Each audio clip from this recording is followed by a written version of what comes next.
रामराम मंडळी, सर्वांना स्वागत आहे आपल्या बेदळ कट्ट्यामध्ये. मी तुमचा रतन महाराज आज आलो होतो उमरग्याला. बघा उमरग्याला कुठं तर नंबर 1 ते बघा श्रीबुद्ध दत्ताचं या ठिकाणी दर्शन घेण्यासाठी आलो होतो, जे की उमरगा लांबजानला जाताना रस्त्याला लागते.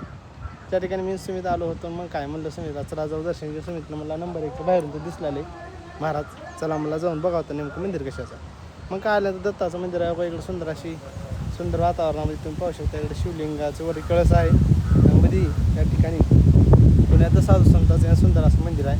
त्या मंदिराच्या प्रमाणे बाहेरचं वातावरण थंड आणि निसर्गमय वातावरण उमरग्यामध्ये आज वाटत आहे मित्रांनो. तर मी सुमित आला. थोड्या वेळामध्ये आम्ही आता बाहेर निघणार गावच्या दिशेनं.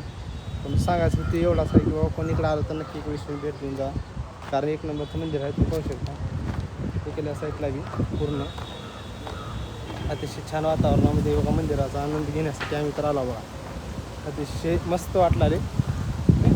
जी गेल्या साईडला तुम्हाला जर मंदिर दाखवलं मी मन चालवायला खरंच छान मंदिर आहे. आमचं दाखवा तर अशा पद्धतीने पाहू शकता.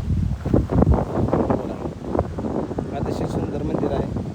पाहू शकता महादेव पार्वती गणपती आहेत आणि शिवलिंग सुंदर शिवलिंग आहे. सुमितमध्ये दर्शनासाठी द्यावं लागते. बाहेर दर्शन घेतो आपण म्हणजे सुमितच्या म्हणण्यानुसार आता आपल्याला मध्ये जाऊन दर्शन घेतात. चला सकाळी पोहोचलं जर थंडीमुळं जर पाहत असतात वारीहून आल्यामुळे तोंड जरा काळं पडली, लय काळं पडली तोंड जरा. सगळं तुम्हाला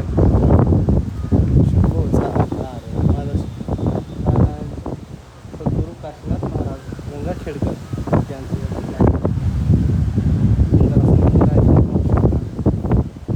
शिवलिंग आहे. त्याची मूर्ती आहे. दर्शन घ्यायला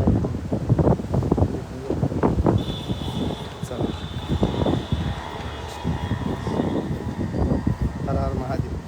तर अशा पद्धतीने मित्रांनो आम्ही दर्शन घेऊन आलो. त्यानंतर आम्ही पुन्हा प्रवास गावाच्या दिशेने करणार आहोत. वॉटर स्टॉप आहे मी तिथं आता गेल्यानंतर तुम्हाला दाखवणार. आम्ही रेणुकामध्ये शॉपिंग करायला जाणार. ही आमची गाडी आहे. गाडी आता आम्ही चला